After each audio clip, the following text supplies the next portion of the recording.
Elisa. Bueno, vamos a comenzar esta segunda parte y como ha comentado Belén, tenemos aquí a Elisa Rueda, poetisa, y ella nos va a leer 2 poemas de ella en adhesión a la manifestación que en estos momentos se va a llevar a cabo en Vitoria sobre las violencias machistas. Egunon, eskerrik asko. Bueno, buenos días, gracias por invitarme a compartir mis poemas en este momento, además precisamente como adhesión a la manifestación. Voy a leer 3 poemas y, bueno, en uno de ellos hablo de una caja con tapa y con esa caja quiero hablar de todas las violencias que pueden ocurrir. Quiero hablar de la desigualdad, de la invisibilidad de la mujer o de cualquier otro apartado. Bien plegadita. Todas las piezas plegadas sobre sí mismas, bien plegaditas, encajaban al milímetro en una caja con tapa.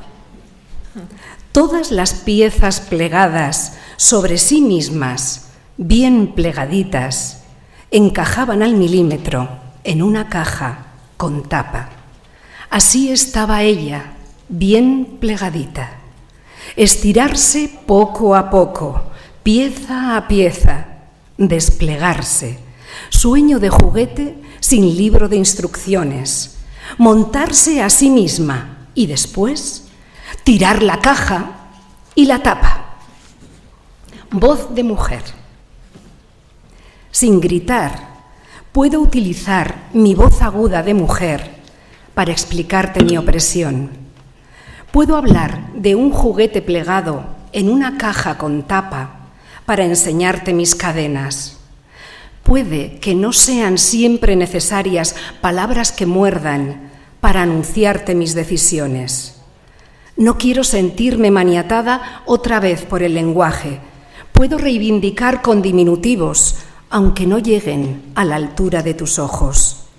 ¿Quién eres tú para decirme que una voz suave no puede hablar de un dolor profundo? Y para terminar, ave fénix. Cada cierto tiempo me atrapan, me queman las alas, me grapan el corazón y me apagan la luz. Por un tiempo crepito en el fuego negro hasta que la culpa se hace cenizas y escapo con el último rescoldo. Cada cierto tiempo estreno puntas de alas, esponjo el corazón, me enciendo de nuevo y me acerco a la libertad. Eskerrik asko.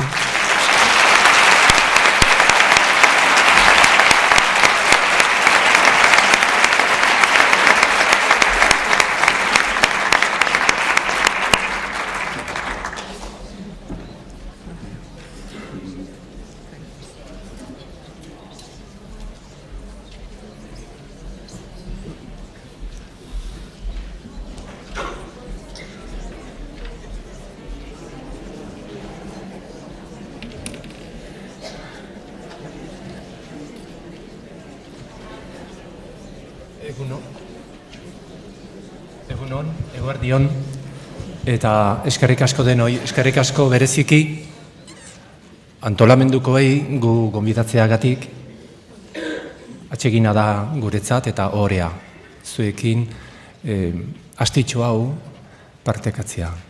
Gracias por vuestra invitación, gracias de manera muy especial hoy a Mónica Caballé y Rafa Arredondo, maestros de la palabra y del silencio.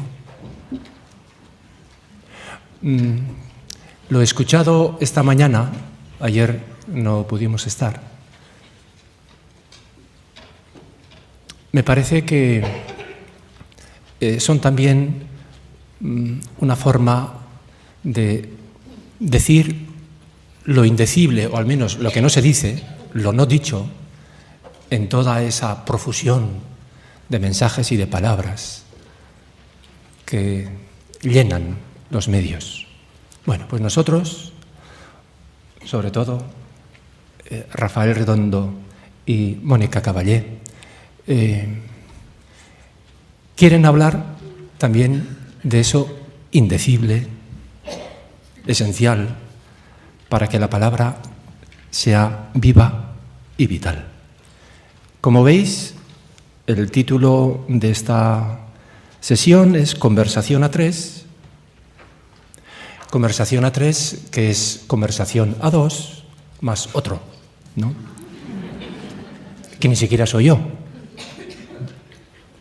Bueno, y para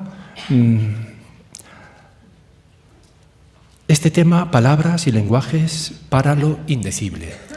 Cambiamos de registro respecto de la sesión anterior, pero no cambiamos de sintonía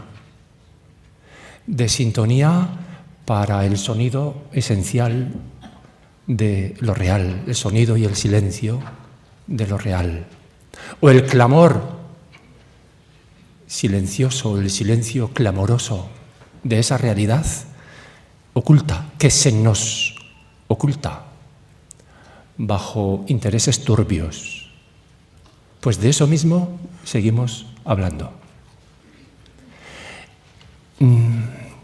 Conversar sobre lo indecible parece una temeridad o una contradicción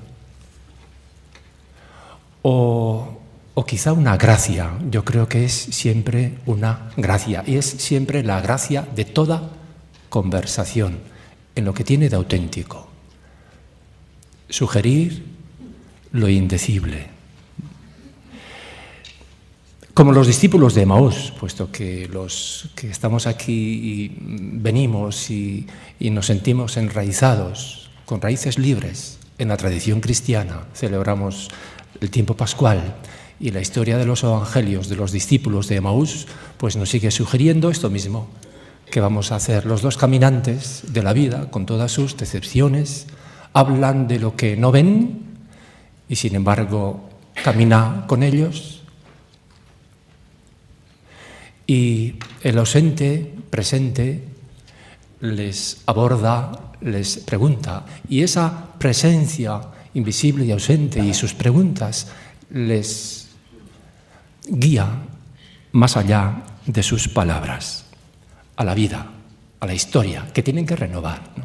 Bien, pues algo de eso queremos que suceda hoy aquí, en este rato. Con todos vosotros, con todas vosotras, nos reunimos a conversar sobre lo indecible, de modo que merezca la pena.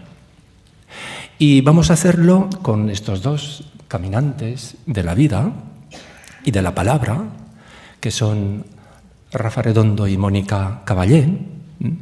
El tercero no soy yo, evidentemente. El tercero es, pues, el ausente, la presencia ausente invisible que a todos nos habita, que lo llena todo, y también su palabra en lo que tiene de palabra sobre lo indecible. Ellos son maestros de la vida y maestros de la palabra.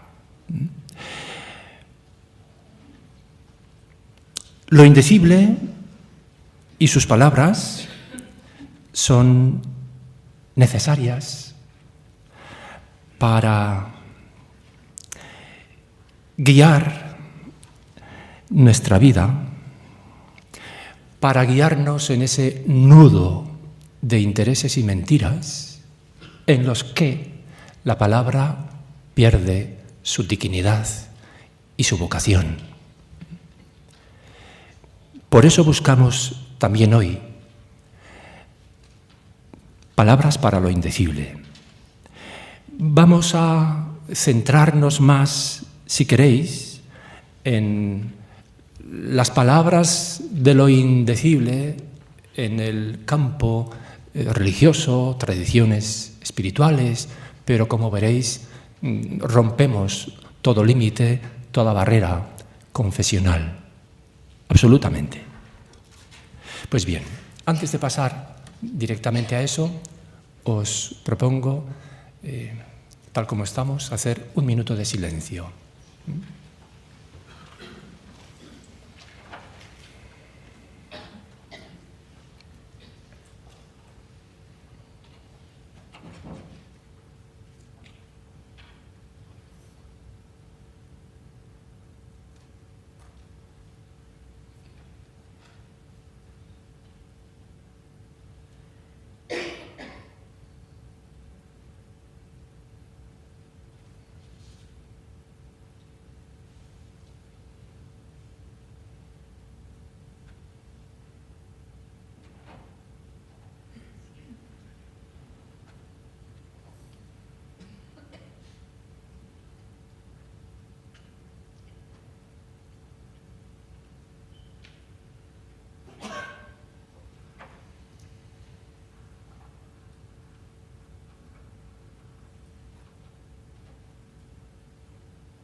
Eskerrik asko.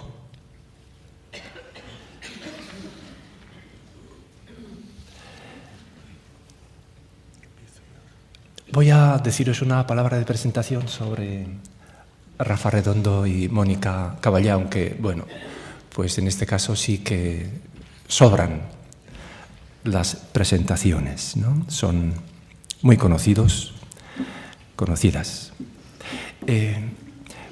Porque voy a decir algo para situarnos en este acto.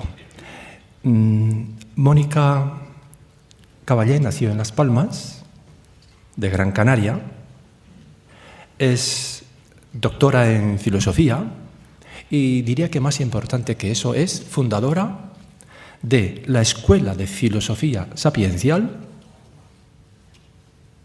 y de la Asociación para el Asesoramiento Filosófico.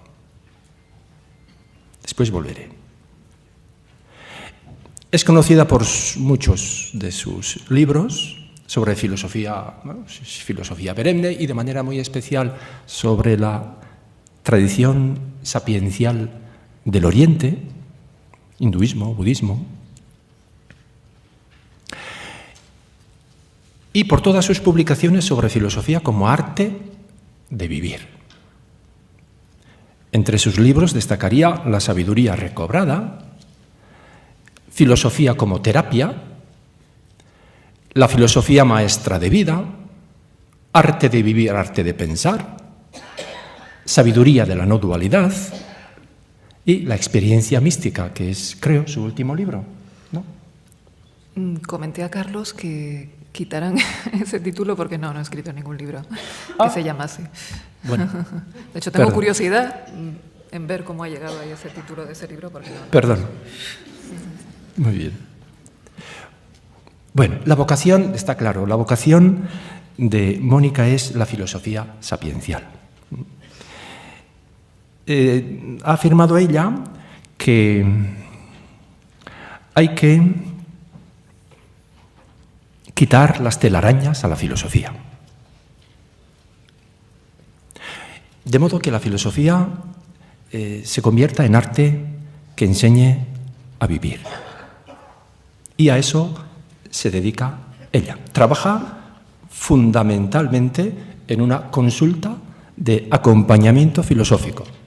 De modo que la filosofía y su lectura sea terapia, sea sapiencial, camino de vida, que enseña a vivir. Dice incluso en una de sus entrevistas que detrás de muchas depresiones hay problemas filosóficos, pero problemas filosóficos no así abstractos como los entendemos, sino, bueno, pues problemas de orientación en nuestro propio interior y en la vida, en las relaciones, en la acción, en todo. Y la consulta quiere ser un espacio de reflexión, de silencio, donde se aprende el arte de detenerse, de pensar, de mirar, ¿no? De modo que el consultante pueda hacer eso mismo luego. Bien, pues gracias, Mónica. Y Rafael Redondo es licenciado en filosofía, licenciado también en psicología y doctor en ciencias políticas, filosofía, psicología, política. ¿No está mal? ¿No? Entre sus libros destacaría El brotar del asombro, Zen, la experiencia del ser, El esplendor de la nada, Ser la propia luz, que es su último libro, ¿no? Tampoco es el último, no estoy muy acertado. Pues es bien reciente. El último es Ver, ¿no? Sí, ha salido otro que es Ver. Ver. Bueno, perdonadme. Es un poemario. Bueno, es que Rafa Redondo es también poeta, un gran poeta. Aun cuando escribe libros sobre el Zen y la sabiduría de vivir, pues es un poeta.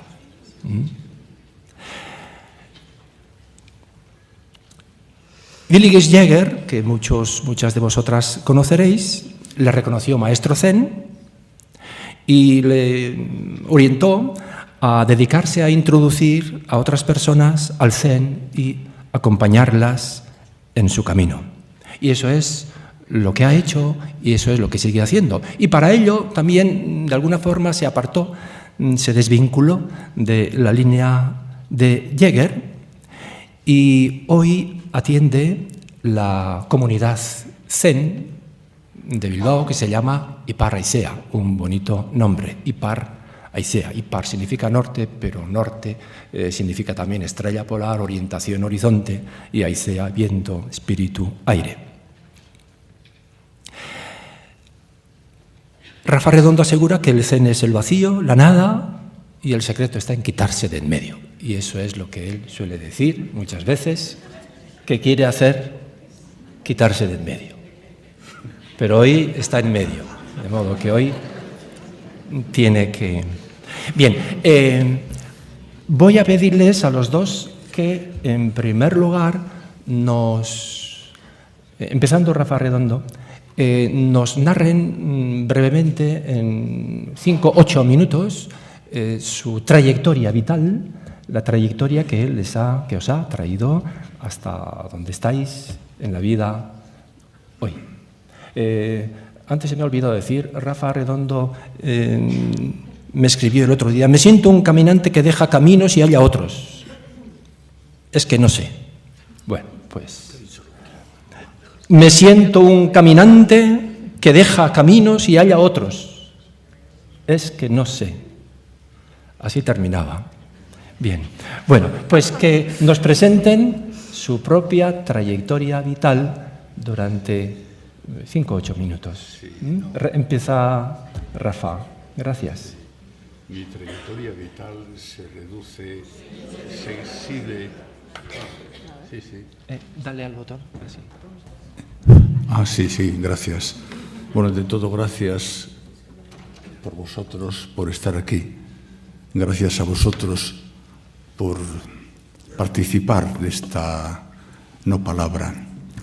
Mi trayectoria vital fundamentalmente se reduce a que después de oír lo que he oído, aunque ya llevo trabajando esto mucho tiempo,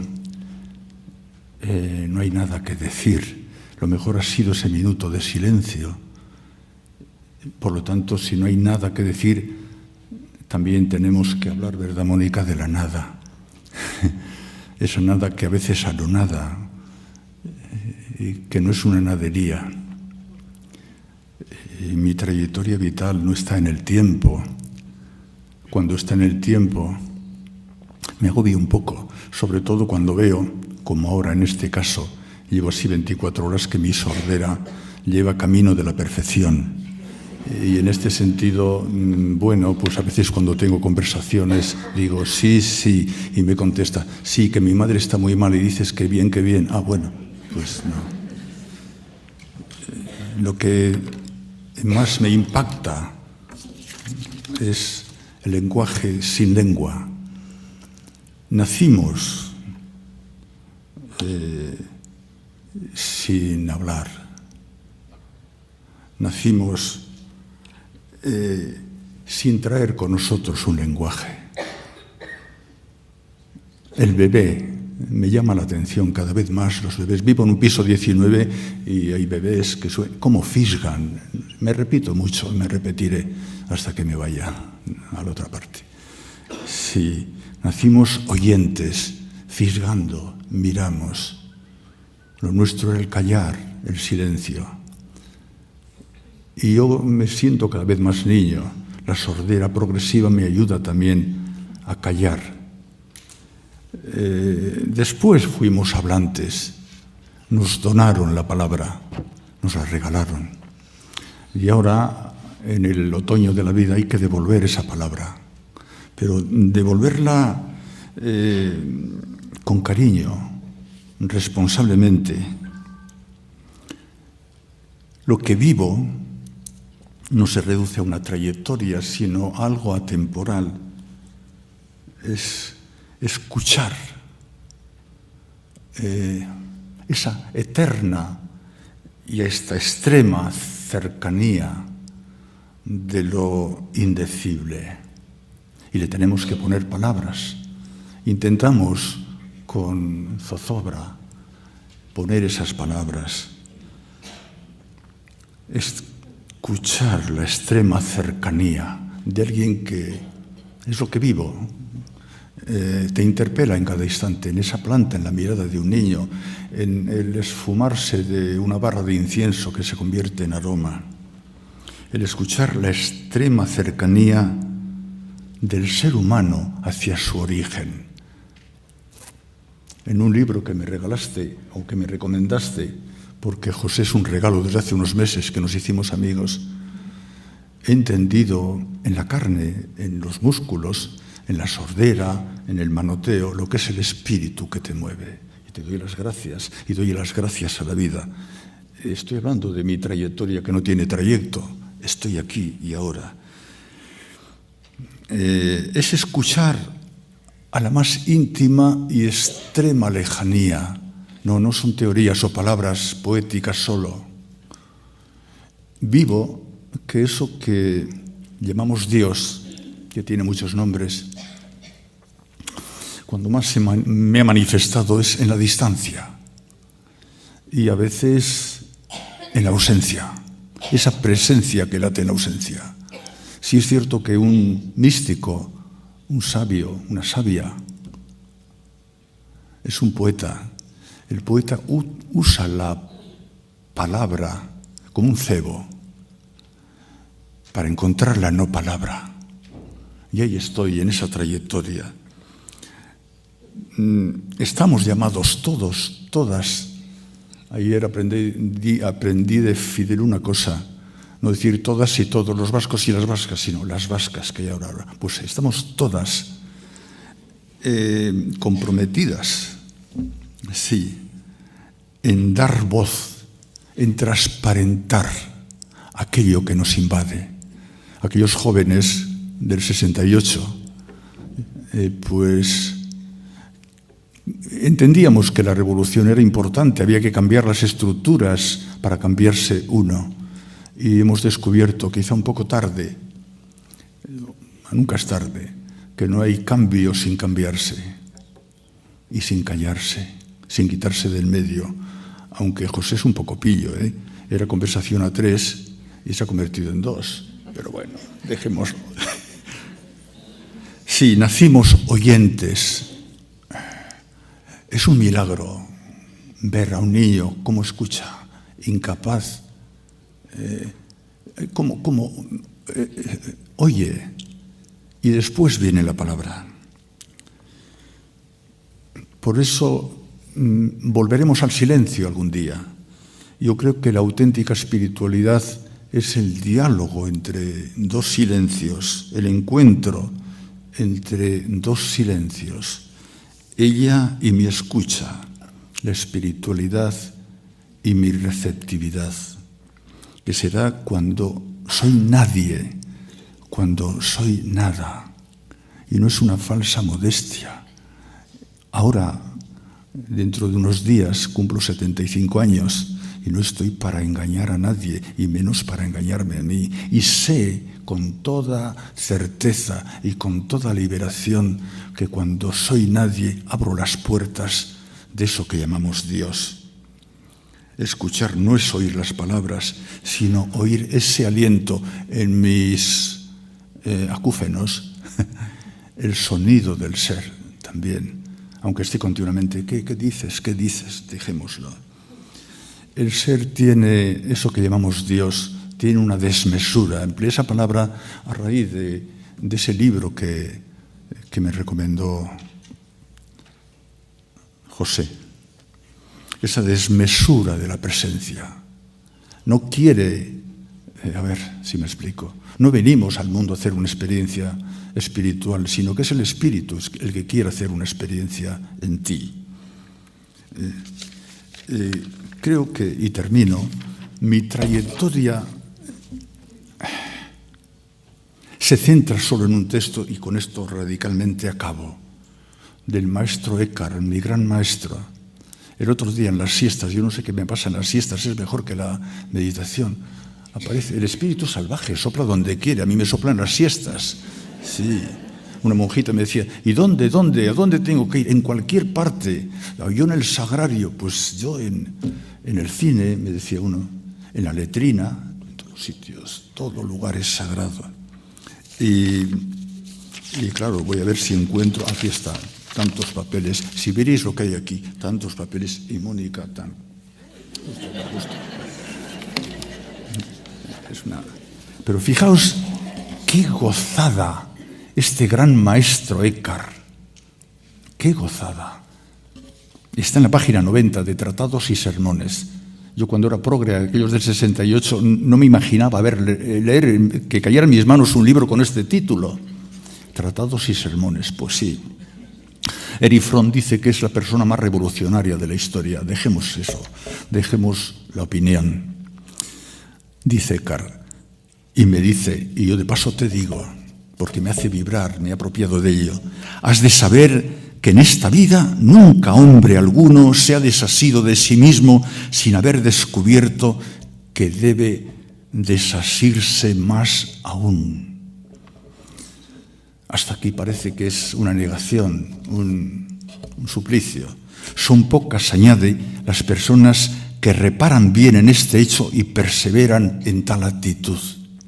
Se trata de un trueque equivalente y un negocio justo. Hasta donde sales de todas las cosas, hasta ahí, ni más ni menos, entra Dios con todo lo suyo, siempre y cuando en todas las cosas abandones completamente lo tuyo. Tela marinera, ¿verdad? Y sigue. Comienza tú a hacerlo y permite que te cueste todo cuanto eres capaz de rendir. Ahí y en ninguna otra parte encontrarás la verdadera paz. Podemos iniciar otro diálogo, pero esta es mi trayectoria. Yo no sé si llamarle trayectoria, no sé ni cómo se llama. Además, si me decís cómo es, no os voy a oír, que no sé escuchar. Así que me callo, que ya es hora. Gracias, Rafa. Bueno, Mónica, llámale como quieras, trayectoria o lo que ahora mismo te bulla en el corazón. Esperamos tus palabras. Gracias. Pues voy a hablar un poquito de la trayectoria que quizá ilumina mi posición ante la temática que nos ocupa, que es lenguajes para lo indecible, ¿no? Y yo, como supongo que muchos de los que estáis aquí, nací y crecí en una familia profundamente religiosa, católica, un catolicismo ortodoxo. Pero más allá de ese influjo familiar, sí que reconozco en mí, desde muy niña,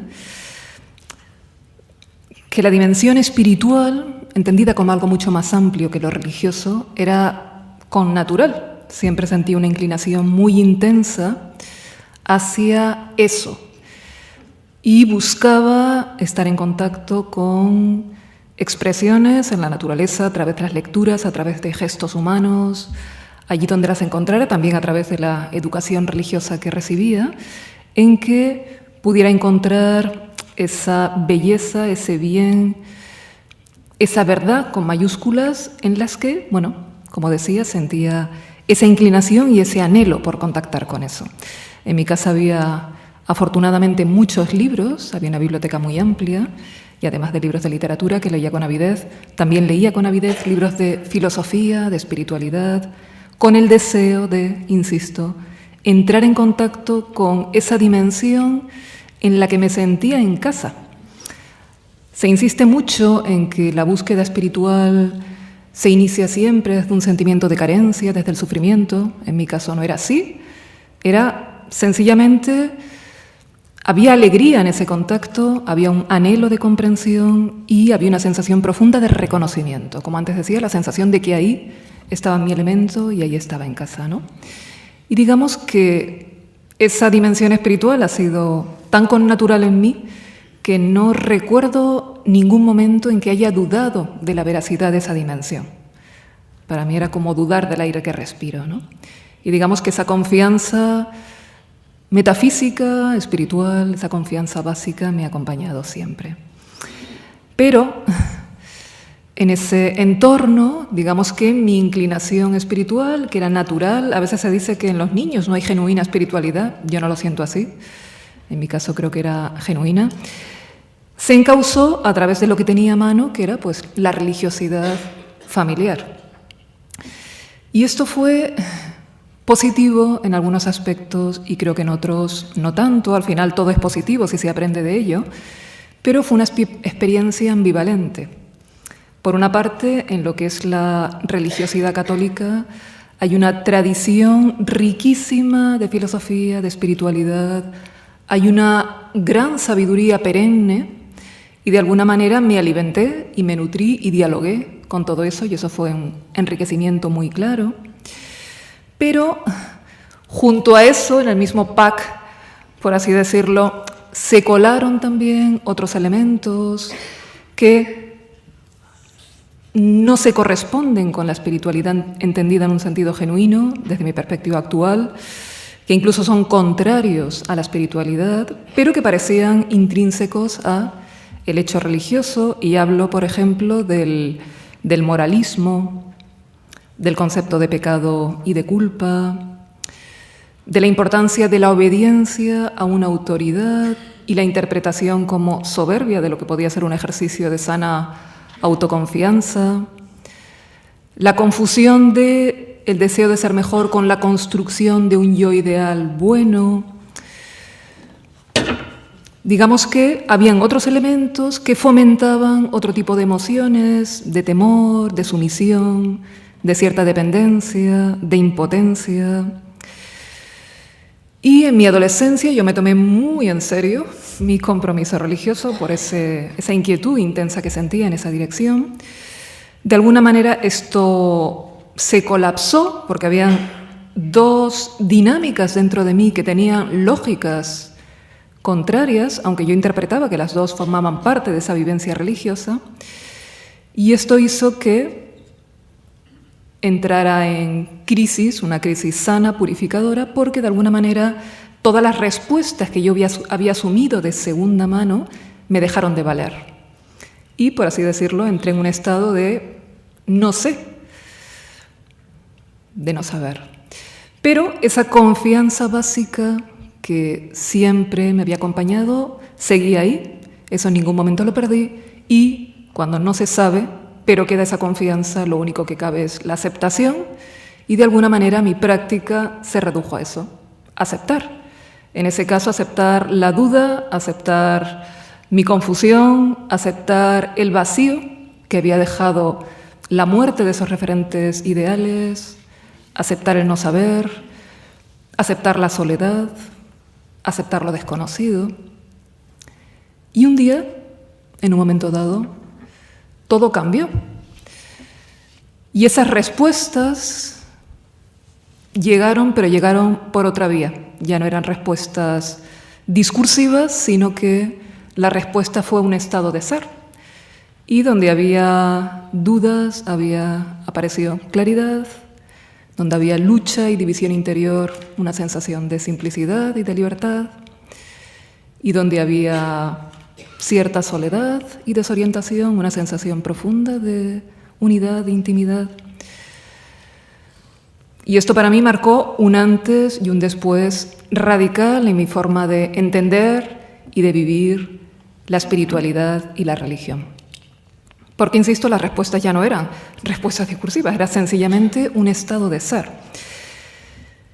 Y a partir de ese momento, estoy hablando de mis 20 años aproximadamente, muchos de los elementos que había asumido de tipo religioso empezaron a caer de una forma muy natural, sin conflictos de ningún tipo, de una forma natural.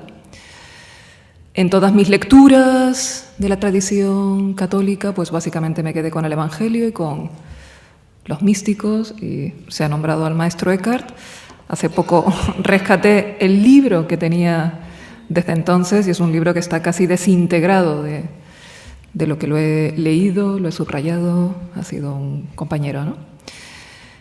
Y por esa fecha me pasó que sencillamente, de forma azarosa, me topé con un libro de filosofía oriental, de budismo.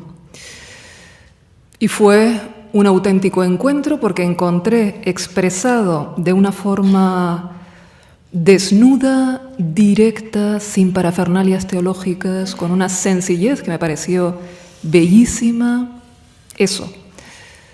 Y a partir de ahí empezó mi diálogo con el pensamiento oriental, con distintas tradiciones, un diálogo que, aunque me haya dedicado luego filosóficamente a ello, nunca ha sido intelectual, académico, siempre ha sido un diálogo apasionado desde mi propia vida, desde mi propia experiencia.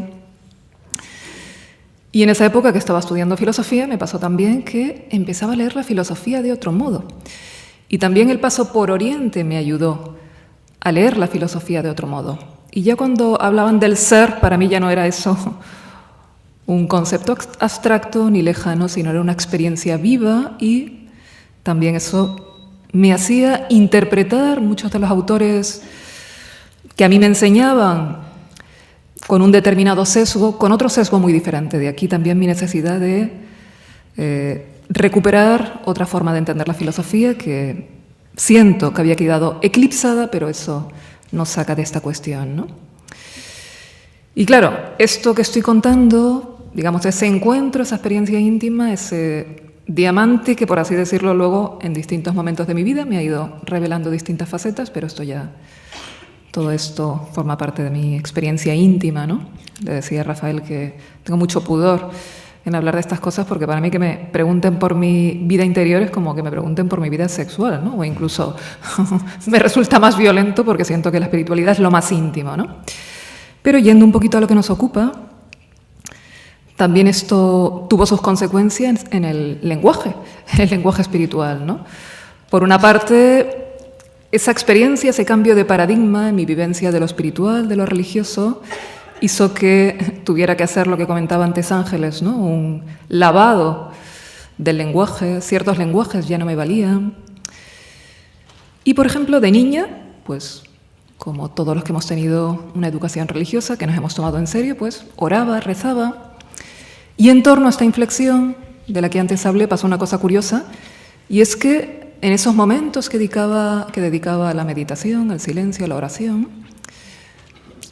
sencillamente entraba en silencio. Digamos que había un silencio, una presencia silenciosa, cálida, profundamente viva, luminosa, simple, y ya no podía rezar. Rezar en el sentido de entrar en oración mental. Me parecía incluso una distracción, no tenía sentido. Y en el fondo es como si hubiera pasado de percibir Dios como una realidad separada, y yo tenía que salvar esa distancia y establecer una relación que básicamente era una relación emocional y mental, y a partir de un momento sencillamente Dios y ser, que es la palabra que ahora prefiero por lo contaminada que está la otra palabra, pasaron a ser indistinguibles. Ya no había ninguna distancia que salvar. E insisto que esto también tuvo una influencia en mi lenguaje. Primero, en esto que acabo de comentar, en cómo esas palabras, ese discurso dio paso a un silencio. En esto resueno con lo que decía Rafa. También porque ya para mí lo espiritual ya no era tanto un tema del que hablar, sino desde. Esto lo he repetido en ocasiones, que para mí no es un qué, sino un desde. ¿Desde qué nivel, desde qué hondura en la vivencia de tu propia identidad, desde qué lugar estás hablando? No se trata de hablar de ello, sino lo significativo es desde dónde hablas, de cualquier cosa. Ese también fue un cambio.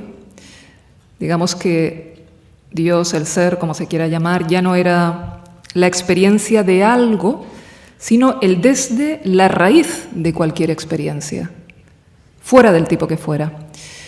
Y por lo tanto, para mí lo espiritual ya no era un campo acotado, y es un poco lo que resume lo que es mi vivencia de la espiritualidad en el presente. Es una espiritualidad que no está vinculada a ninguna organización, a ninguna religión, que se nutre de todas las tradiciones espirituales en aquellos aspectos que me resultan inspiradores, que me resuenan, pero que también encuentro y también vivo y también percibo en todas las expresiones humanas, de todos los ámbitos, de la filosofía, del arte, de la vida, en los gestos humanos, incluso en la ciencia, donde una persona en un momento dado ha trascendido los intereses de su personalidad y por lo tanto se ha vuelto un cauce de eso, de esa dimensión suprapersonal, ¿no? Allí donde percibo eso, aunque no se hable abiertamente de espiritualidad, para mí eso es profundamente espiritual. Mi concepto de espiritualidad se ha abierto también al hilo de todas estas experiencias, ¿no? Y ya, bueno, me he alargado en exceso, simplemente diría, también enlazando con lo que dijo Rafa, que otro cambio también que hubo es que para mí la oración ya no era tanto hablar, era ese silencio que antes mencionaba y en todo caso escuchar más que hablar. Podemos seguir profundizando al hilo de todas estas... Gracias, Mónica. Yo creo que palabras fundamentales en vuestra trayectoria o experiencia espiritual de hoy, pues son escuchar, silencio, experiencia espiritual es el encuentro entre dos silencios. Bueno, sin embargo, estamos hablando. Y quería preguntaros sobre eso que hemos escuchado también en la ponencia primera, aplicándola a los lenguajes que se llaman más religiosos o tradicionales de las diversas sabidurías. El desgaste del lenguaje religioso. El lenguaje religioso tradicional, que todavía es el predominante en todos los medios, digamos, religiosos. ¿Cómo veis ese desgaste del lenguaje religioso tradicional? O, junto al desgaste, otro término que escuchábamos en la ponencia es la contaminación. ¿Cómo describiríais el fenómeno del lenguaje religioso predominante en nuestra tradición, que tal vez en un tiempo tuvo más sentido, tal vez hoy ya no pasa? ¿Cómo hablaríais de eso? ¿Hay un desgaste, hay una saturación o hay un hartazgo de ese lenguaje? ¿Ese lenguaje está contaminado? ¿Qué elementos tóxicos? Mónica ha señalado algunos de ellos. ¿Es preciso deshacerse de ellos? Bueno, como cualquiera. Sí. Tú mismo, Rafa, si quieres.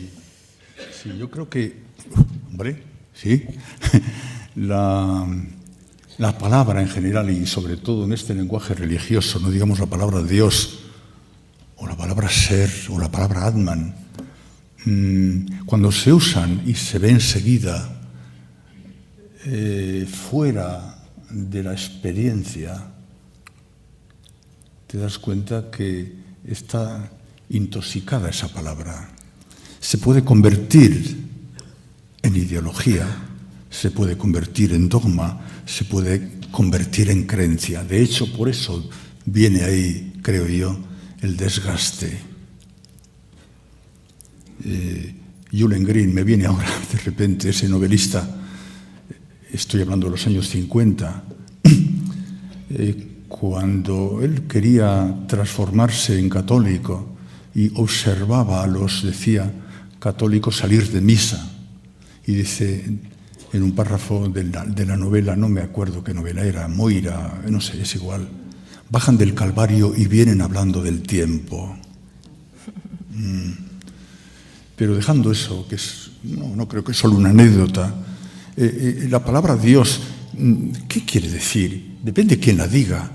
Cuando yo era niño, con unos padres ultraconservadores y miedosos, inmigrantes, pues, bueno, yo viví en casa, mirad, empiezo con la trayectoria de Sora. Viví en casa el miedo, la autoridad, Franco, que era la cuarta persona de la Santísima Trinidad en esa casa tan religiosa. Y no es lo mismo oír hablar a mis padres, a los que quiero mucho, se fueron, de Dios, que era autoritario, a lo que puede sentir alguien que ha tenido una experiencia maternal, como vi después en el País Vasco, alguien que te abraza, alguien cercana, alguien que es madre, alguien... Claro, ¿qué es eso de Dios? ¿Cómo resuena en ti? Depende de la evolución. Incluso uno mismo, dentro de su propia historia, puede ver cómo hay cambios radicales. Dios es lo lejano. Acabo de decir, y no estoy totalmente de acuerdo ni siquiera conmigo mismo, estaría bueno, que Dios se manifiesta en la distancia. Lo hemos convertido en ideología, en creencia. ¿Por qué? Pues porque tenemos un afán totalizador, de dar sentido a todo, de cerrar de modo, eso que vemos fragmentario, de cerrarlo en una totalidad de modo precipitado. Cuando yo trabajaba en la Universidad de Deusto, en la comercial enseñaban todavía hoy en la Universidad Comercial la toma de decisiones. Estamos hablando de un lenguaje propio de los empresarios que es simplificar, que es cerrar lo que no se puede cerrar. Y claro, pues no. Tenemos que asomarnos al misterio de rodillas, en silencio, recibirlo y admitir nuestra propia, termino enseguida, a ver si termino, nuestra propia incapacidad. Los grandes filósofos que a mí me han impactado, Descartes, hablaba de, ¿no será que yo a la hora de buscar me encuentre con un duende maligno, que sea un Dios que me quiere engañar diciéndome que es evidente lo que es engañoso?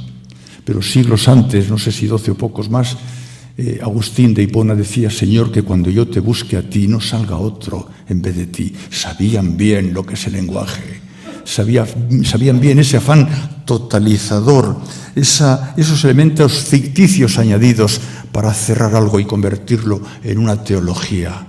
No lo sé, o sí lo sé. Eso es lo que yo vivo. Muy bien, gracias. Rafa ha introducido con mucha insistencia el tema de Dios. Y por otro lado, sobre el desgaste y la toxicidad del lenguaje, tú ya has hablado bastante antes, Mónica. Entonces, yo te preguntaría directamente a ti, ¿Dios qué? Sí, Dios creo que sí, vale. Dios es una palabra bellísima. La verdad que la tradición espiritual, las tradiciones espirituales están llenas de un lenguaje riquísimo y bellísimo.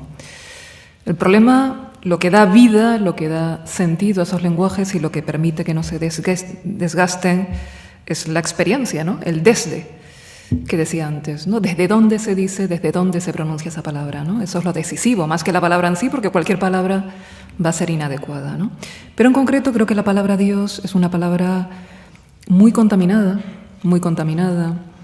Ese Dios que premia, que castiga, al que se teme, al que se complace, que es una proyección humana en buena medida, ese Dios que ha sido aliado de una religión que nos mantiene en la minoría de edad, en un estado infantil, conformista, aliado de una religión que a veces ha funcionado como una muleta que nos ha sostenido y nos ha evitado enfrentar directamente la soledad, la responsabilidad, la muerte, el miedo, nuestros vacíos. Creo que ese Dios es un concepto contaminado y hace falta o bien utilizar ese término o bien otros desde una experiencia distinta de la espiritualidad. Yo creo que la espiritualidad se alumbra cuando me enfrento a todo eso que he intentado eludir o llenar con esa falsa religiosidad, con esa religiosidad infantil. Cuando me enfrento al vacío, a la duda, cuando asumo todas las dimensiones de la realidad, cuando abrazo lo desconocido, ahí se ilumina otro sentido de lo divino, otro sentido de la espiritualidad, que ya no es fruto de la sugestión, es una experiencia genuina, real. Y creo que desde ahí cobran sentido esos otros términos que, como decía, están bastante contaminados. Entonces mi relación con el término es ambivalente. No es Danos sí. En monosílabos, a poder ser, vale. Como 3, 4, 5 o 12 nombres de Dios, sí, que puedan ser válidos para ti. Lo mismo después tú, Rafa. Monosílabos. Amor con monosílabos mayúsculas, no quiero decir palabras. términos, sí. Amor con mayúsculas, verdad con mayúsculas, bien con mayúsculas, unidad con mayúsculas, no dualidad con mayúsculas, ser, vacío, entendido como ese vacío pleno, presencia con mayúsculas. Bueno, ya he dicho unos cuantos, ¿no? Sí, muy bien. Rafa. Esto sí, claro, lo tengo claro. Hoy mismo... Palabras. Hoy mismo estarás conmigo en el paraíso. Y no le pidió el currículum, ni si era trigo limpio. Le amó. ¿Teísmo o ateísmo? Rafa. Sí, ateísmo puro. Ateísmo puro. Ateísmo. A ver, me explico, no pongáis esa cara, por Dios. Sí. Cuando menciono la palabra Dios, lo relaciono con la criatura. Carmen, Señor, Dios, líbrame de Dios, para que aparezca la ternura, el abrazo sin condición, y aparece. Sí. Y ahora digo últimamente, Zen, líbrame del Zen. Ateísmo puro. No. Puro, tan puro que es lo más sagrado, lo más cercano, el abrazo de Dios, de lo sin nombre, diría. Punto. Yo ni teísmo ni ateísmo, me sitúo más allá de ese dilema, pero creo que el ateísmo, hay dos ateísmos. Hay un ateísmo de la persona que no tiene sensibilidad para lo espiritual, y hay un ateísmo de personas que han reaccionado frente a esa religiosidad supersticiosa, infantil, que nos mantiene en esa minoría de edad. Y este último tipo de ateísmo, que hoy en día está bastante generalizado, me parece interesante porque creo que es una preparación para la genuina espiritualidad. Me parece un paso más allá con respecto a esa religiosidad muleta, pero a la vez una preparación para lo que puede ser la genuina espiritualidad. Y esa genuina espiritualidad, bueno, puede acudir a la palabra Dios o puede no necesitar la palabra Dios. Hay un libro muy bello, que lo recomiendo, de un filósofo, Comte Sponville, que se llama precisamente El alma del ateísmo, y es un canto a la espiritualidad atea, y es bellísimo y de una gran profundidad, ¿no? Entonces, ¿lo religioso tiene aún sentido? Sí. Lo religioso entendido como sistema de creencias, dogmas, rituales, divinidades, ¿tiene aún sentido? ¿O en esta época de cambio, o un mejor cambio de época, nos encaminamos más allá del paradigma religioso? ¿Hacia qué? Sí, yo creo que eso que llamamos, que no sabemos llamarle, menos mal, lo sin nombre, aparece fuera del marco de cualquier creencia, de cualquier religión, de religare viene. O también habría que ver relegere, volver a leer de nuevo. Pero las religiones, si se basan en creencias y en dogmas, hoy no tienen sentido. Hoy, como decía Unamuno, que era un avispao, decía, vais a fabricar más ateos que religiosos, lo decía en la plaza mayor de la ciudad donde yo estudié, por vuestra teología, porque estáis hablando sin saber de lo que habláis. Entonces, no sé, me aproximo, no te he respondido. Sí, contento. Sí, cómo no. Mónica. Creo que la espiritualidad es una dimensión de lo humano, es como la fuente de lo humano, ¿no? Esa dimensión que nos abre a lo absoluto, es una realidad viva, siempre presente, que no puede ser poseída por ninguna religión. Y las religiones, originariamente, etimológicamente, ya sabemos que religión viene de religatio, es decir, en principio la religión es el movimiento que nos lleva a superar la conciencia de separatividad, en primer lugar con nuestra fuente y a partir de ahí con todo lo que es, ¿no? Ese movimiento unificador, integrador. Pero lo que ordinariamente se llaman religiones, básicamente son creaciones humanas, un conjunto de doctrinas, enseñanzas, a veces dogmas, de formas institucionales, tradicionales, heredadas del pasado. Y yo intuyo que habrá personas que vivan la espiritualidad fuera de marcos religiosos específicos, habrá personas que elijan un camino espiritual particular vinculado a una tradición religiosa específica, Pero creo que la religión, cuando se elige como camino para vivir la espiritualidad, es auténtica y no interfiere cuando se relativiza a sí misma en lo que tiene de construcción humana. El problema de las religiones es cuando se convierten en un absoluto, ¿no? Cuando se convierten en un instrumento flexible, transparente, en un símbolo, cuando se relativiza a sí misma como tal religión, porque la experiencia espiritual es transreligiosa en todo caso, puede ser un instrumento válido para el que resuene con esa vía, ¿no? Con lo cual yo creo que habrá flexibilidad en esas opciones espirituales, pero parece que cada vez la espiritualidad se vive de una forma más transreligiosa, y aquí incluyo la vivencia desde un camino particular que se relativiza y se entiende que tiene valor en la medida que es un símbolo para algo que no puede ser monopolizado por ninguna construcción humana, ninguna construcción cultural.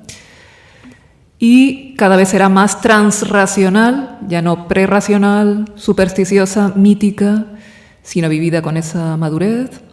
Será una religiosidad, una espiritualidad en sus expresiones maduras, porque habrá de todo, pero en las expresiones más maduras intuyo en que no tenga tanto peso o ninguno la autoridad, los mediadores, los velos, una espiritualidad vivida en libertad, en que lo absoluto ya no es una autoridad y una voluntad ajena a mí a la que yo me someto, sino que es mi más profunda autoridad y mi más profunda voluntad, donde se superen también ese tipo de subordinaciones. Aunque también tengo que decir, hablando del futuro de la religiosidad, de la espiritualidad, creo que a veces hay una idea como que en la evolución de la conciencia, como si fuéramos a ir todos a la par dando pasos evolutivos. Yo creo que la evolución de la conciencia empieza con cada ser humano, con la vida de cada ser humano, y depende del compromiso y del desarrollo, del desenvolvimiento de cada uno de ellos, con lo cual siempre habrá niveles de conciencia dispares y formas religiosas acordes a cada uno de esos niveles. Pero las personas maduras que estén preparadas para ello, creo que se darán esos elementos que acabo de describir, ¿no? Creo que Rafa, la pena es que tenemos que ir terminando. Pero, bueno, para seguir. Creo que tanto Rafa como Mónica sois dos ejemplos bien claros de tanta gente que ha necesitado alejarse un poco de su tradición lingüística religiosa cristiana y hacer un largo rodeo por el Oriente, tanto el uno como la otra. Tenemos que ir al Oriente, ex Oriente lux, es decir, la luz nos viene del Oriente, sí. o en el Oriente volvemos a encontrar también las ambivalencias de nuestra tradición cristiana más desarrollada en Occidente. Sí, yo creo que no hay que ir a Oriente, hay que orientarse. Entonces, en mi caso, yo solo puedo contestar desde lo que me vibra. Si es cierto, y aprendí de Jung como universitario o como lo que fuera, que tenemos un arquetipo diferente. Él decía que no, que el yoga y el zen no vendrán a Europa, más o menos decía esto, ¿no? Al principio le criticaba, ahora veo que tiene razón. Otra cosa es que tenga verdad, dejemos eso.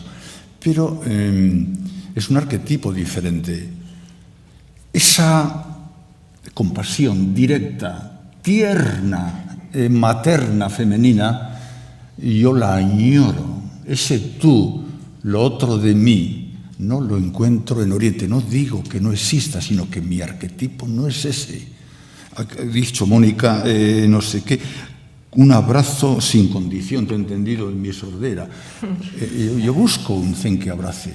Y Jesús para mí es mi paradigma. Es la primera vez que lo digo en público. Pero sí, punto. No creo que sea imprescindible el paso por Oriente, no es imprescindible el paso por ningún sitio. Dentro tenemos eso y hay muchas vías para reencontrarlo, ¿no? Fundamentalmente la vía es la seriedad y la pureza es la vía, ¿no? Pero sí que es verdad que para muchas personas el paso por Oriente está siendo una forma en que se vuelven a reconciliar con la espiritualidad. Después de una experiencia negativa o de una sensación de que la religiosidad que le habían transmitido era insatisfactoria, el paso por Oriente a muchas personas le está permitiendo redescubrir la espiritualidad, no tener miedo a esa palabra, redescubrir palabras como ser, que en Occidente, en la tradición filosófica, estaban muertas, ¿no? Tratadas de una forma puramente teórica, puramente académica, pero no llenas de vida, ¿no? Entonces creo que es un paso muy interesante. Y creo que, hablando de la espiritualidad del futuro, algo que también va a marcar esa espiritualidad es el hecho apasionante de que estamos en un momento, en una sociedad globalizada, y que tenemos a mano los grandes productos de las mejores mentes y corazones de todas las tradiciones filosóficas y espirituales, ¿no? Estoy convencida que las personas dogmáticas y fanáticas son personas de pocas lecturas. Así que creo que es muy valioso y muy bello abrirnos a toda esa riqueza filosófica, espiritual, y creo que también esto es una fuente de una espiritualidad, o puede serlo, mucho más profunda y mucho más madura, ¿no? Que evite hacer idolatría de un lenguaje religioso particular o de una forma religiosa particular, porque absolutizar la religión también es una forma de idolatría, ¿no? A propósito de eso, y a lo mejor esta es la última pregunta, ¿creéis que todavía puede tener sentido releer los grandes textos escritos en otro paradigma cultural y religioso, tanto del Oriente como del Occidente, y en particular releer, pues, por ejemplo, la Biblia, los Evangelios o el Corán? Y también, claro, el Tao Te Ching y las Upanishad y el Bhagavad Gita o el Rig Veda, no sé. ¿Podemos encontrar ahí todavía una orientación para la vida? Sí. ¿Es preciso hacerlo? ¿Sería importante enseñar eso a nuestros niños y a nuestros jóvenes y a nuestros universitarios? Sí. ¿Y en qué modelo? Bueno, sí, tú, Rafa. Sí, yo pondría una pirámide arriba y pondría Satori, Samadhi, experiencia de Dios, y cómo lo interpreta el Corán, el cristianismo, el budismo, el hinduismo, la psicología transpersonal, la experiencia estética, y ver que todo nace de uno. Leer con volver a la inocencia.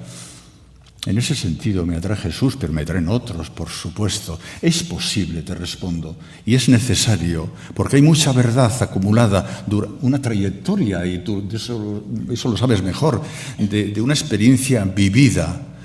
Claro, luego está como lo cojas, Saramago, que a mí me gusta un montón, ese ateo religioso, como él se definía a sí mismo, decía que Dios era una mala persona, claro, el Dios de la Biblia, pero supo leerlo independientemente y mostrar en su ternura que Dios latía en Lanzarote y en Portugal y en cada parte. Sí, es posible, es necesario leer lo que la experiencia humana en la Biblia, en el Corán, en la Cábala, donde haga falta. Está esa presencia que te insta en cada instante.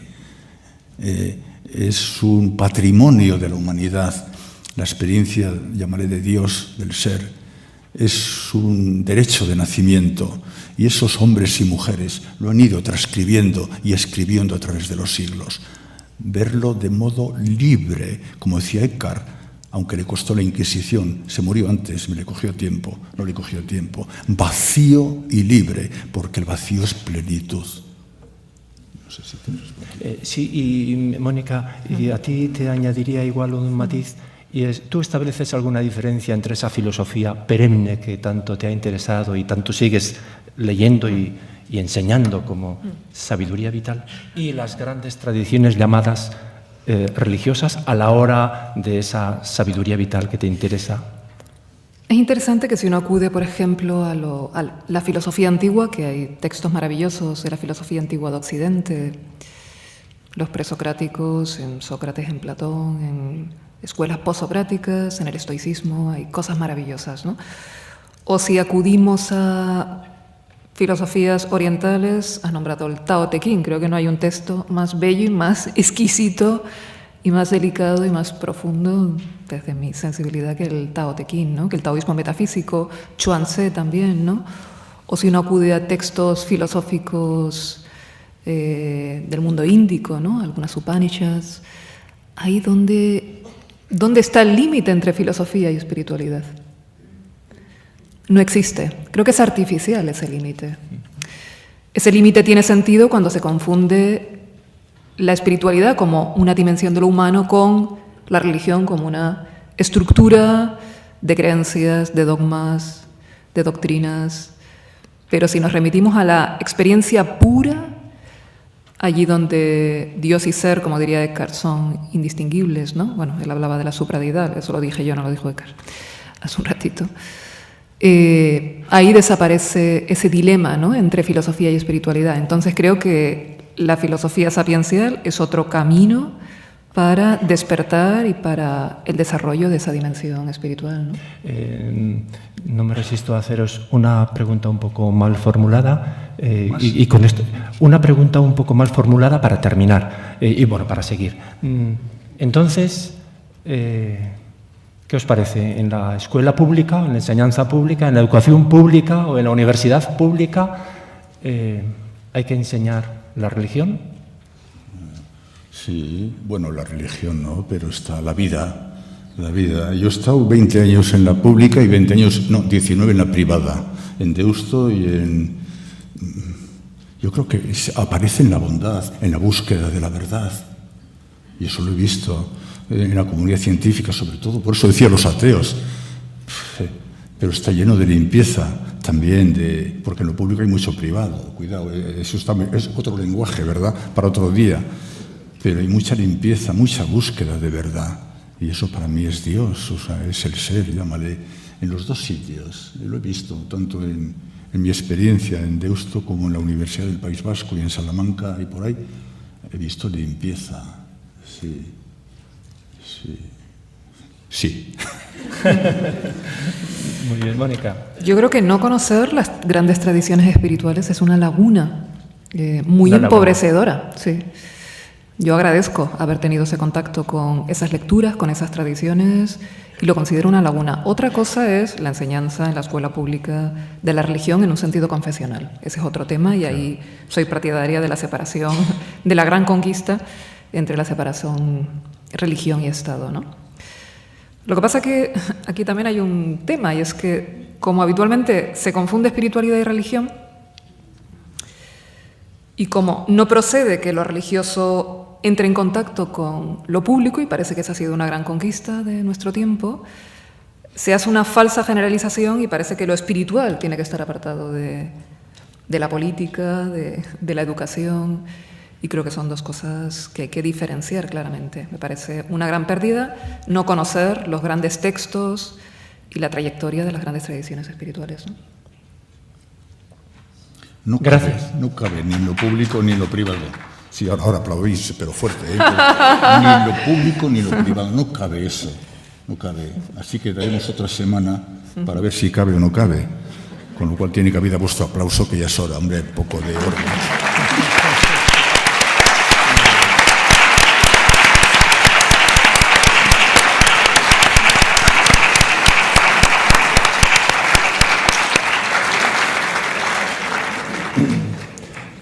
Bueno, tenemos todavía Te voy a pedir la ayuda ahora. 20 minutos. Sí, gracias. Que podrían ser 25, si urge mucho, para seguir conversando con Rafa y Mónica.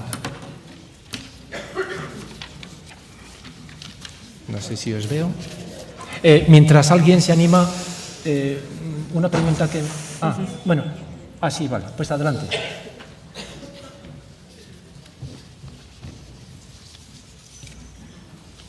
Sí, era una pregunta un poco curiosa. Me dirijo a los tres, pero de un modo especial a Regui, José Regui.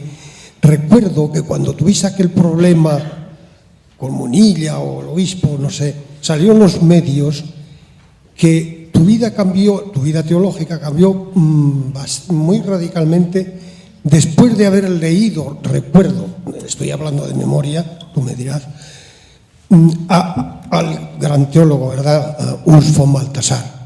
Ahora, lo que no recuerdo si fue en sentido positivo o negativo, es una curiosidad, simplemente. No sé si he entendido bien. La lectura de Urs von Balthasar. Sí, Urs. Que me cambió la lectura de Urs von Balthasar. Que cambió tu... cambió para no, bien, más para bien, mal. más bien me obligó a decidir. Con la lectura de... Yo empecé con una idea, la lectura de Hans Urs von Balthasar para mi tesis doctoral, y terminé con otra. Terminé haciendo otra lectura distinta que la que había empezado a hacer, porque en el camino me topé con una encrucijada en la que tenía que elegir entre un paradigma y otro. Y a mi modo de ver, el paradigma, me di cuenta en el propio proceso de reflexión de la tesis y de lectura de Balthasar y, en fin, y el entorno, de que el paradigma que representaba y proponía Balthasar me ahogaba. De modo que acabé haciendo una lectura crítica de Balthasar y de alguna forma alternativa. En ese sentido me acabó cambiando la lectura de Balthasar, no porque me identifiqué con él, sino porque me desidentifiqué. Bueno, o lo leí de otra forma, con la que él no estaba de acuerdo. Una vez tuve oportunidad de estar con él y, claro, él de ninguna forma aceptaba la lectura que yo le proponía hacer de su obra. Pero bueno, la lectura es libre. Sí, aclarado, gracias. Ahora, ya aprovecho también, leyendo tu libro de la vida de Jesús, claro, a mí me ha gustado muchísimo y ya más o menos habéis hecho, Mónica ha hecho referencia al tema del dichoso pecado que los que somos ya mayores pues nos ha tenido verdaderamente atrapados. Sí, allí dices que más que pecado, lo que pecadores somos enfermos, heridos, sí. Eso Sí. me gustó eso. Sí. Quisiera que... Error, Sí. herida, como quieras, otras imágenes, pero el pecado entendido como culpa, el concepto de culpa yo creo que está pasado, no es operativo, el concepto de culpa no es operativo ni en psicología ni en política, y cómo va a serlo en espiritualidad o en religión, no, hay que ir más allá. Yo creo que nos tiene que guiar esa confianza profunda que decía Mónica, que es terapéutica, y eso es lo que hay que procurar sacar a través de las palabras y del silencio del interior de cada uno, eso sano, eso luminoso que existe dentro de nosotros, ese ser verdadero, y la culpa es, yo creo, una categoría del pasado. Y lo mismo el perdón, Un Dios que perdona es tan infantilizador y alienante como un Dios que castiga. Hay que ir más allá, ¿no? En ese sentido. Sí. Sí. Pero las preguntas para ellos son... No.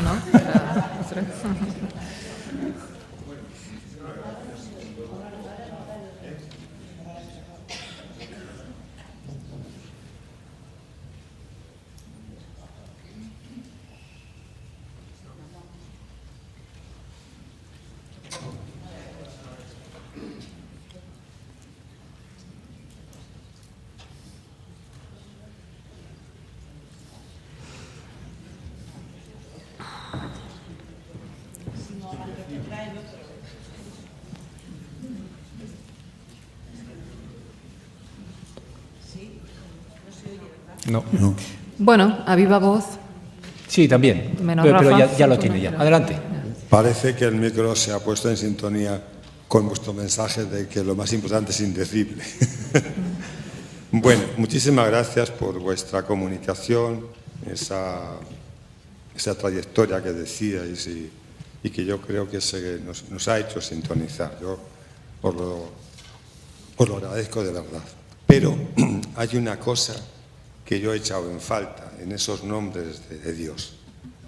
Yo también he tenido una trayectoria larga, ya soy mayor, y me he quedado con Dios como el Padre de Jesús. El Padre de Jesús, que es compasión, que es vida, que resume, es decir, está más allá de todos los dogmas, porque tú decías, Rafael, que el referente era Jesús, y Jesús también es para mí el referente y me ilumina que Dios es el Padre, la Madre, es todo, y me parece, he echado en falta que en esos nombres no saliese el nombre que para mí es más total de mi fe. Pues mira, es un abrazo, es una confianza. El abrazo es materno, no es padre, es madre, yo creo, pero bueno, es directo. Estoy cogiendo palabras las que he pillado de Mónica, profundamente vivo. Cuando abraza sin condición, cuando el niño gatea, cuando haces zen, sin condición, la confianza básica, lo más profundo de ti, ha dicho, eso es abrazo puro. Sí, yo creo que Dios no es padre, no sabemos lo que es, pero de serlo es madre, pero creo todavía más que está más allá de todo género. Lo que es indudable es que se pirria por ti, que está buscándote en cada instante, queriendo hacer experiencia en ti. El ponerle eso nombre es difícil. Total que conclusión inconclusa, porque tú me dirás palabra y lenguaje para lo indecible. No se puede decir. Pero los tres creo que hemos convenido que es una gran ternura. Sí.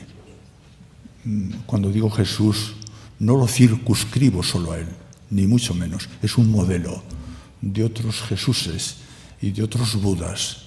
El amor, decía Bergman en esa película tan maravillosa, creo que era como en un espejo. A pesar de todo, ha prendido en el mundo, y eso no lo quita ni el aguarrás. Veremos cómo nos organizamos, pero el amor no se organiza, está, no es noticia, pero está también entre nosotros, hombre, es un poco compasivo con nosotros, pero tomamos nota, por mi parte, si os los echamos falta. En vacío, ahí está Dios, ahí está eso que no tiene nombre. Perdona tanta palabrería. Dios Padre nos ha mandado callar, Dios Padre de Jesús, o eso, o no dualidad, que has dicho antes como nombre de Dios. Es que no me gusta cristalizar ninguna expresión, ¿no? Si para él esa expresión es la que le contacta, es el símbolo más adecuado de esa vivencia, pues esa expresión es perfecta para ti, ¿no? Incluso para una persona pueden ser distintas expresiones a lo largo de su vida y todas expresar distintas facetas de una experiencia que es multidimensional, ¿no? Con lo cual yo no cristalizo ninguna expresión. Toda la que valga sigue siendo limitada, sigue siendo un símbolo, nunca va a ser una expresión perfecta de eso, pero como símbolo es una expresión muy bella que apunta también a esa confianza básica, ¿no? De la que hemos mencionado, ¿no?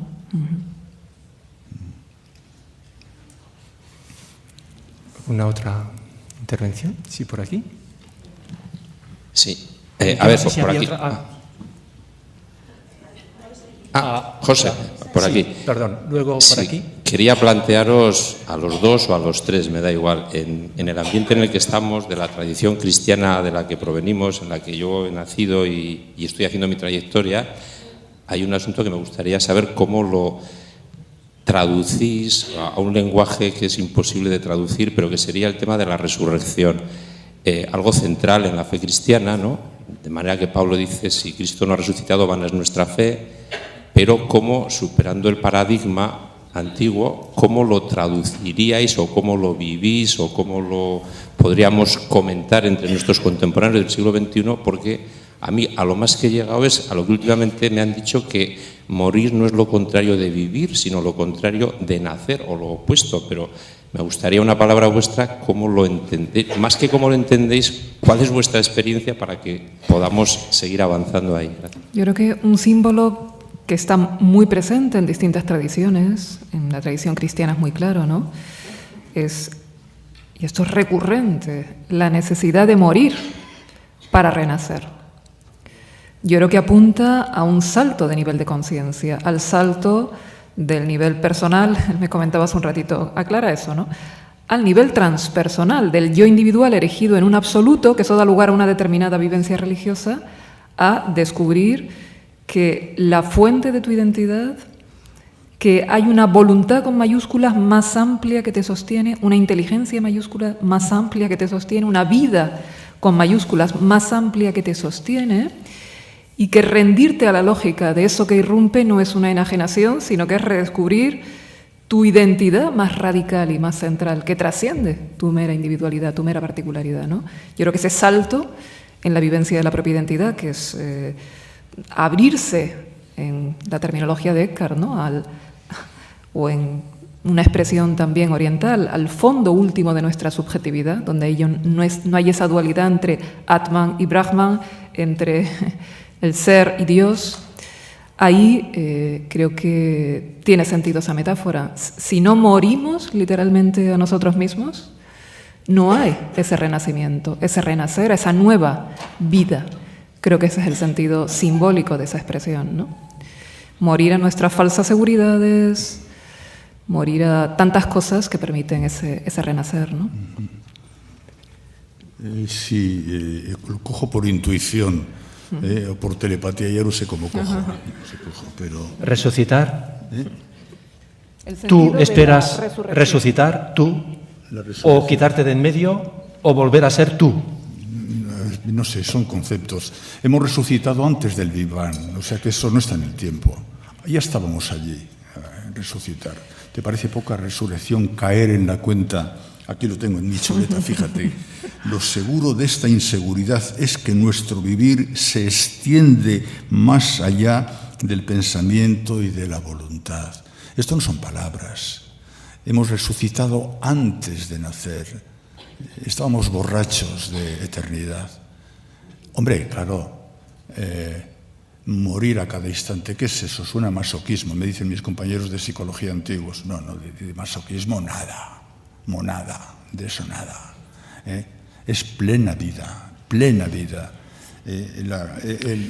Si muero a lo que sobra, muero a mi narcisismo. Anda, que 40 años de profe en la universidad, ni Franco debajo del palio, que estuvo menos, bueno, estuvo lo mismo. Fíjate tú, qué cuadrícula, y eso que me apellido Redondo. Pues entonces, no. Es morir. El que muere antes de morir no muere nunca, pero es quitar la hojarasca que sobra. Hay una experiencia vital que es patrimonio de toda la humanidad, seas budista, seas cristiano, aunque yo creo que Jesús no era cristiano, pero dejemos eso para otra semana de Pascua de estas.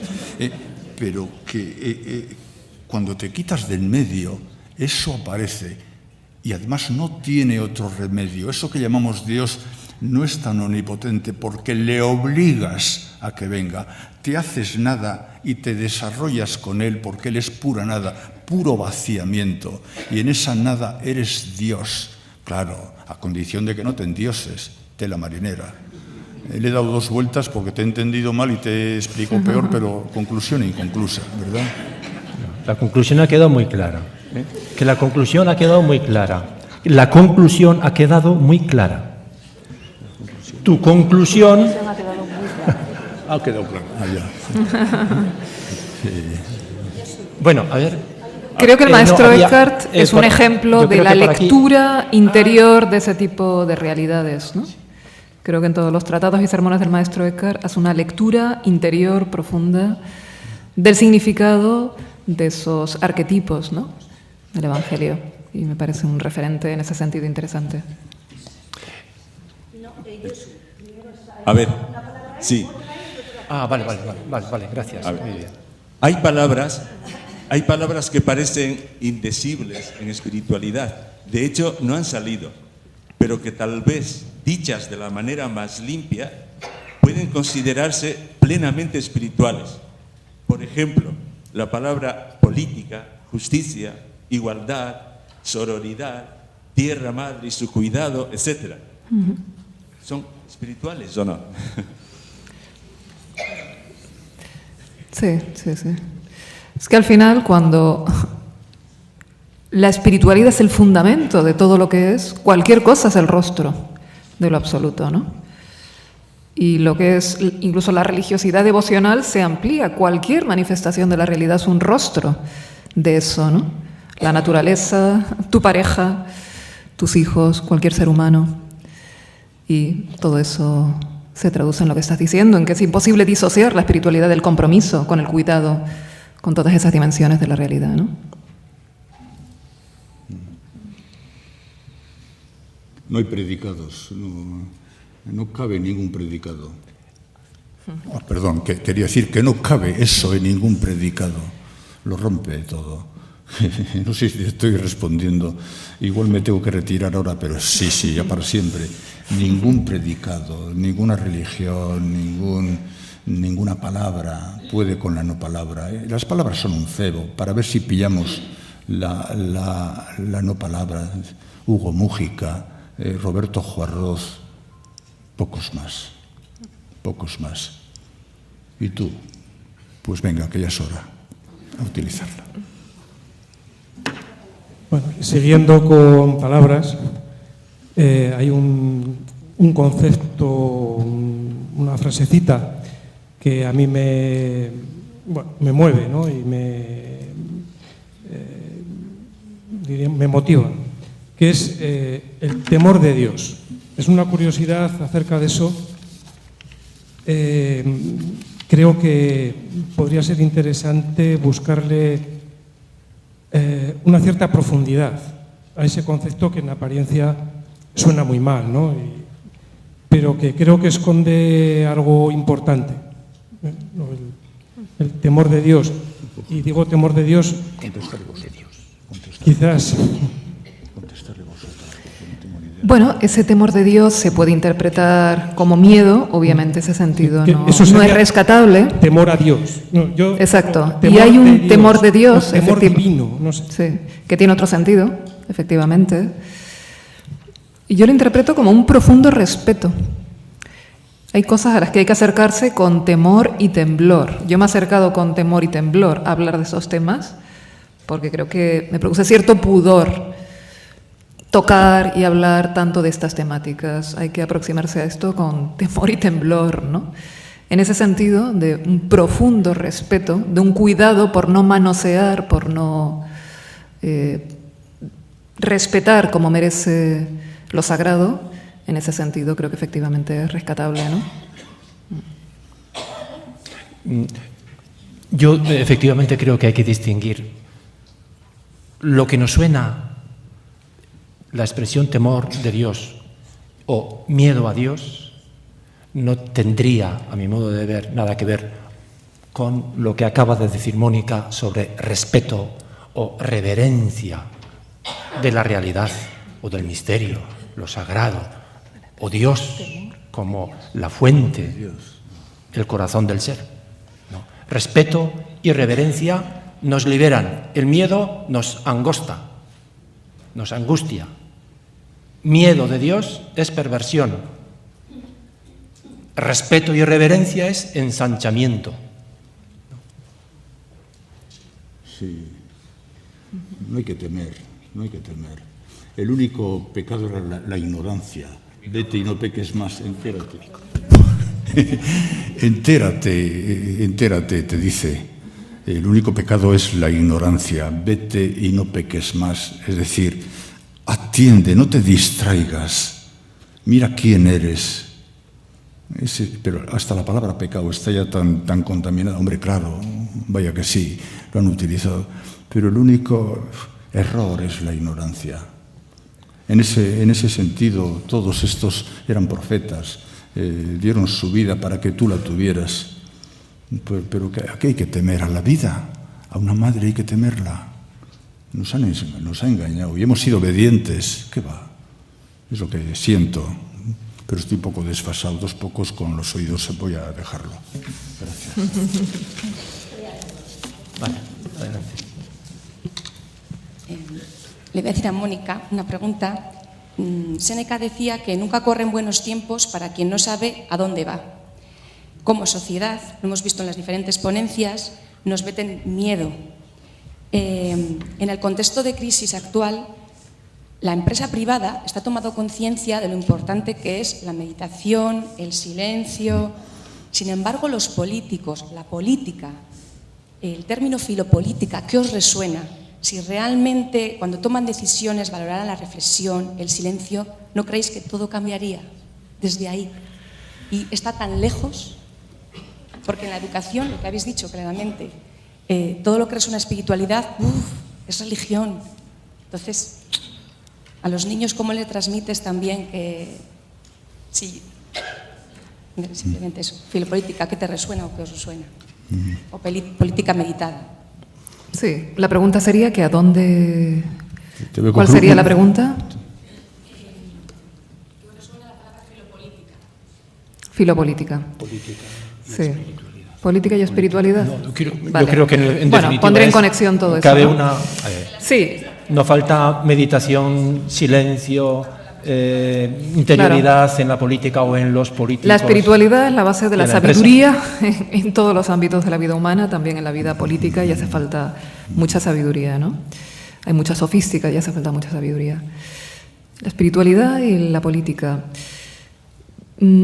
Curiosamente, la religión en el pasado ha estado vinculada a la política de la forma en que no tenía que estar vinculada a la política, ¿no? O ha sido una aliada del poder, o ha tenido un papel como de coacción social, es decir, una figura divina severa ha hecho un poco el papel coaccionador que tendría que haber sido propio de las leyes civiles, de alguna manera ha ocupado esa función. Esos son ejemplos de desvirtuaciones del hecho religioso, ¿no? Pero, curiosamente, si bien ha estado vinculada a la política de esta forma inadecuada, ha estado bastante desvinculada de lo social y de lo político en la forma adecuada. La religión ha estado al margen. Que es absurdo, estamos hablando de caridad, estamos hablando de que todos somos hijos de Dios y por lo tanto, en esencia, somos iguales. Eso tiene que tener una traducción real en la sociedad para que no sean simplemente palabras bonitas y biensonantes y puro sentimentalismo y buenismo, ¿no? Eso tiene que tener una traducción concreta en la vida social, en la vida política. Creo que la espiritualidad tiene un vínculo directo con eso, no tanto a través de posturas ideologizadas, partidistas, que generan tanta separatividad y tanta división y un lenguaje tan violento al que estamos muy habituados, sino desde una posición estrictamente ética, por sensibilidad y cuidado de lo humano, ¿no? Tiene que haber un compromiso. Y a veces la religión se ha limitado al ámbito de la caridad, de la limosna, que puntualmente está muy bien, pero que cuando eso se estructura, ese sistema de aporte a lo social, creo que la caridad degrada. Degrada porque al final necesito al pobre para sentirme bueno y entretengo al pobre en su pobreza. Pero lo que hay que hacer es cambiar lo que permite y posibilita que haya pobreza. Hay que ir a la raíz de esos asuntos porque si no, no estoy curando la enfermedad, la estoy prolongando, ¿no? Y en concreto en la vida política, ¿cómo echamos de menos genuinos diálogos, diálogos con escucha, reflexiones serenas? Yo creo que hay una perversión en la política, hace poco hablaba de esto, en otro entorno, el hecho de que nuestros representantes sean los partidos políticos. Y comentaba que un partido político, en principio, representa una determinada concepción del bien común, es un instrumento al servicio del bien común. Cada partido representa una forma de entender ese bien público, ¿no? Pero en la práctica esto no es así. En la práctica el partido se erige en un fin en sí mismo. El fin es el poder del partido, el crecimiento ilimitado del partido, lo justifica porque dice que no, que soy un instrumento para el bien común, pero son dos lógicas contrarias. Son dos lógicas contrarias y lo percibimos. Que desde que se impone esa lógica, se entra en una dinámica de sofística, de juego de poder, de anulación sistemática del contrario, de incapacidad para la cooperación, para el diálogo genuino, que imposibilita una vida pública sabia, ¿no? Hay muchas cosas que cuestionar y que modificar en nuestro funcionamiento político, pero me parece, y me quedo con las cosas que se han dicho en este foro, la importancia de la sociedad civil. Ayer lo comentaba Jesús en su charla, que me encantó, ¿no? Cómo muchos logros sociales, muchos logros políticos, han sido precedidos porque un número significativo de personas demandaba ciertas cosas. Cuando se eleva el nivel de conciencia de la sociedad civil, eso a la larga exige y propicia que quienes tienen capacidad de tomar decisiones terminen tomando decisiones que hagan realidad. Y eso ha dado lugar a muchas conquistas sociales, ¿no? Con lo cual es muy importante ese papel activo de la sociedad civil y en ningún caso tiene sentido disociar la espiritualidad y el cuidado de lo humano en todas sus dimensiones, ¿no? Rafa, si quieres decir una palabra sobre política y espiritualidad, o política y cuidado de la calidad humana profunda. Sí, no hay vamos a ver, no hemos percibido, y menos ahora, a la política, que no existe sin políticos, con ese cuidado. Pero sin embargo, en el sueño de la humanidad, a pesar de los desastres, y venceremos, convenceremos, hay un cuidado, añoramos el cuidado, añoramos la ternura, añoramos el amor. Eso, como hoy no vemos en la política eso, pero el sueño de la humanidad, el sueño de Francisco de Asís, el sueño de Buda, el sueño de Jesús, está en nuestros corazones, y eso no lo quita ni la lejía. Sí, no sé decir otra cosa. Yo creo que, si me permitís, y me han pedido pues una última palabra conclusiva, yo resumiría como en 4 frases. En primer lugar, hay que descontaminar, desintoxicar el lenguaje religioso, y no solamente es cosa del pasado, también el nuestro, que nos parece moderno, descontaminar siempre. En segundo lugar, importante, no nos dejemos engañar por las palabras, y la espiritualidad creo que tiene que ser ejercicio constante de atención a la realidad para no dejarnos engañar por los mensajes dominantes. En tercer lugar, creo que es importante orientarse, os he escuchado, orientarse, ¿no? Y la luz no está en un sitio ni en otro, está en todo y en nosotros. Orientarse. Espiritualidad de la vida. Y en cuarto lugar, pues repetiría lo que le he escuchado a Rafa. La espiritualidad es el silencio o la escucha eterna y estrecha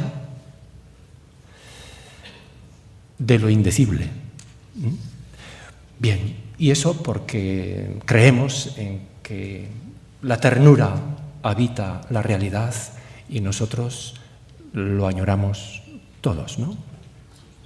Bien, pues gracias Rafa y Mónica, eskerrik asko denoi, y un aplauso a ellos.